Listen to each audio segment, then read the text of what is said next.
Hello everyone. आज की हम वीडियो में देखेंगे एक जेपीजी इमेज को या किसी भी आइकॉन अगर आप बनाना चाह रहे हैं तो मैं उसे अगर पीएनजी में लाना चाहूँ, पीएनजी जैसे कि अगर मेरे पास अभी ये इसके लिए मैं आइकॉन बना चाह रहा हूँ अपना, तो यहाँ से मैं अभी आपको लगा के दिखा देता हूँ। अगर मैं जेपीजी लगाता हूँ तो वो कैसे आती है, पीएनजी लगाता हूँ तो वो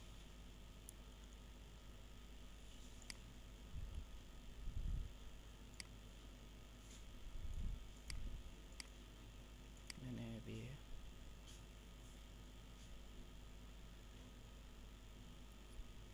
एक जेपीजी इमेज को मैंने एक आइकॉन लगाया है बैकग्राउंड इमेज पे, तो देख लेते हैं क्या आया है। तो ये देखें, ये वाइट बैकग्राउंड आ रहा है। मैं चाह रहा हूँ इसको, अगर मैं तो आप लोगों के सामने ये वाइट बैकग्राउंड आ रहा है, मैं चाह रहा हूँ इसको हटाऊँ। तो इसको हम देख लेते हैं किस तरीके से हटाते हैं। फ़ोटोशॉप मैंने इसको ऑलरेडी ओपन किया हुआ है फ़ोटोशॉप में।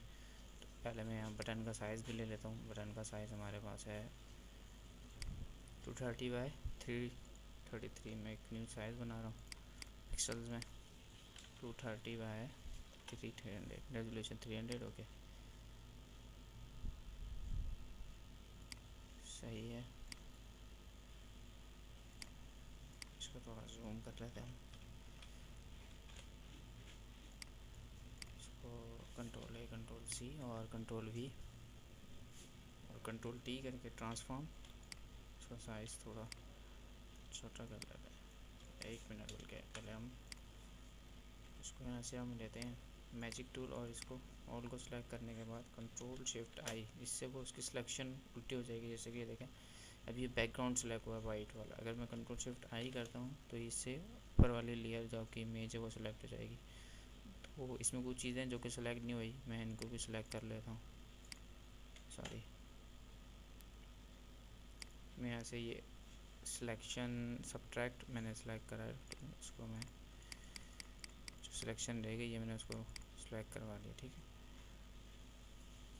मैं कंट्रोल C और कंट्रोल V करता हूँ तो देखें आपके पास कॉपी क्या हो रहा है। ठीक है, तो मैं यहाँ इस जो हमने साइज़ बनाया था बटन का, वहाँ पे आके मैंने इसको पेस्ट किया।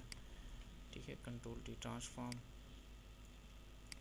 इसका मैं साइज़ छोटा करके जैसे जहाँ लगाना है इस साइड पे, क्योंकि मुझे बटन यहाँ है, जैसे सारे आइकॉन लगे हैं तो इसी साइड पे मैंने इसको एडजस्ट कर दिया। अच्छा, मैं इसकी जो बैकग्राउंड लेयर है वो मैं इसकी आई बंद कर दी और इसको मैं सेव करने रहा हूँ। कंट्रोल S करा मैंने, इसको यहाँ से मैंने PNG करा डेस्कटॉप पे,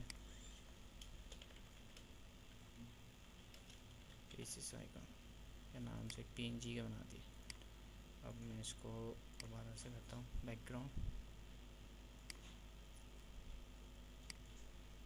बैकग्राउंड इमेज इंपोर्ट, इसके बाद डेस्कटॉप पे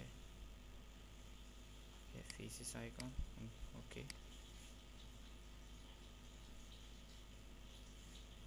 ठीक है। अब देखें, ये हमने आज देखा कि जेपीजी को PNG में कैसे करें। इसी तरीके से कोई आपको अगर बड़ा आइकॉन बनाना है तो आप उसको भी इसी तरीके से PNG कर सकते हैं, उसके साइज़ के हिसाब से कि आपको कौन सा साइज़ बनाना है। तो आप अगर कोई सवाल वगैरह है तो आप उससे कमेंट्स वगैरह में पूछ सकते हैं। Thank you for